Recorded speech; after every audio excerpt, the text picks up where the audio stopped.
Эта погоня произошло в Лос-Анджелесе, штат Калифорния. Я расскажу коротко о содержании видео. А дальше, я думаю, вы сами разберетесь, что к чему. Эта погоня продолжалась больше 1,5 часа. В какой-то момент подозреваемый бросил одну угнанную машину и ворвался в дом семьи, пытаясь спрятаться. Члены семьи и их домашние животные были дома и подрались с ним на подъездной дорожке, один даже размахивал ножом, после того, как он украл ключи от их грузовика. Он врезался в их парадные ворота и уехал.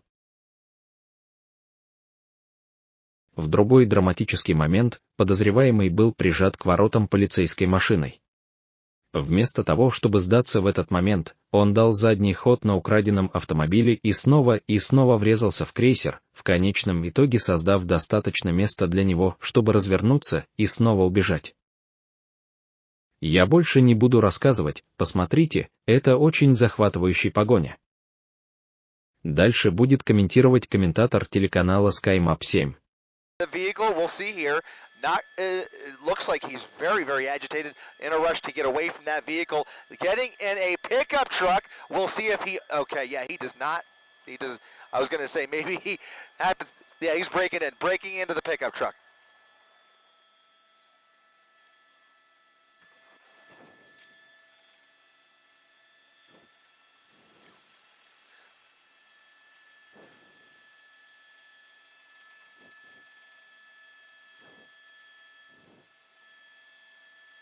Right, so he's getting back in that original car. Almost for a second looks like he was intentionally getting in that pickup truck as if he also had the keys, but obviously was trying to break in there, now choosing to get away in that original pursuit vehicle. I could tell you that Anaheim PD's helicopter is overhead here. They have eyes on it. They are probably streaming ABC7 as we speak as well. And you can see now getting back onto Falmouth Avenue at a high rate of speed after failing to take over that pickup truck back in that original Honda Civic as he tries to hide out somewhere in this neighborhood. Unclear whether he's going to get back on the freeway here, but he's almost doing a complete circle as he's basically come out the other side of this neighborhood. So heading northbound now on Catalpa Avenue into oncoming lanes of traffic, some wild turns here. They have to get some ground units into this area because the driving, as I see it, is just way too dangerous to let this go on much further, nonetheless,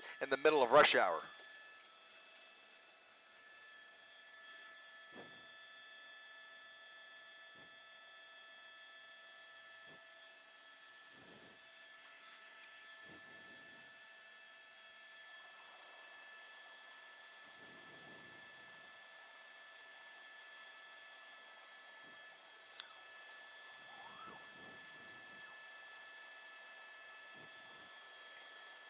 You've got to wonder right off the bat whether this vehicle belongs to him. It just doesn't make sense that he would just dump the vehicle for no other reason except for maybe the possibility of the fact that it might be running out of gas. So if the gas is low, and if it's a stolen car, that would have made a lot of sense. Now he's parking it in a parking spot once again. Clearly, really trying to get rid of this vehicle, and now running through this subdivision here. We'll try and get across here. It looks like it's going to be North Schooner Lane as he runs through these townhomes in Anaheim. We'll try and get, if we widen out, we'll see. Okay, let's stay on him right here. He's just running around this building here. Looks like he's coming up on another couple of cars parked here, a van and a small red compact car. Looks like he's trying to break in to the van. He finds an open door in that white van. And now you can see the black and whites pulling up right behind him. He's blocked in. He's inside the car, likely trying to hotwire it at this point.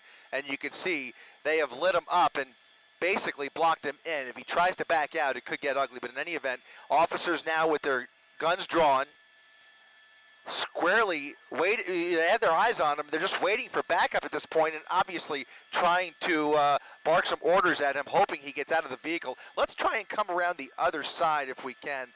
I'm sorry. Yeah, we're actually on the north side of the Disneyland TFR, so we actually are going to be forced to hold this position right here. Unfortunately, we can't see the driver's side of that white van. But again, if you're just tuning in, there is a pursuit driver that is just. Look at this!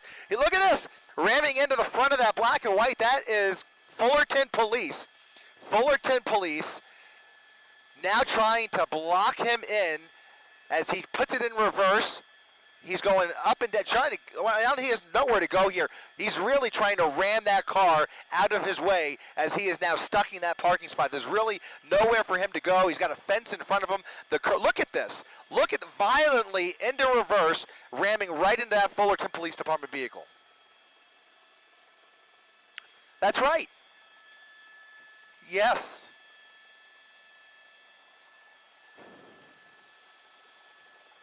This is very dangerous. Obviously, that officer has no choice but to use force if his life is in danger, but he is waiting for backup, and at this point really has very few options available to him. Here's another officer on the suspect's right rear flank. So now two officers, not sure if they both came from that same patrol car, but I only see those two officers on foot, and he is just going back and forth. Now he's created some room to escape here, and he's going to probably try and ram in again or do a four-point turn and turn it around. He's got to turn it all the way around without hitting that tree, and he may have a couple minutes to do it here because what else can those officers do? They really don't have many options. Here comes the backup. Here comes backup, head-to-head. This is dangerous. Look at this. A head-on situation almost with that patrol car. Officers out of the vehicle, and now he's racing through the subdivision as more officers race into this neighborhood. Look at this. What is he going to do here? Around all of those black and whites, those are two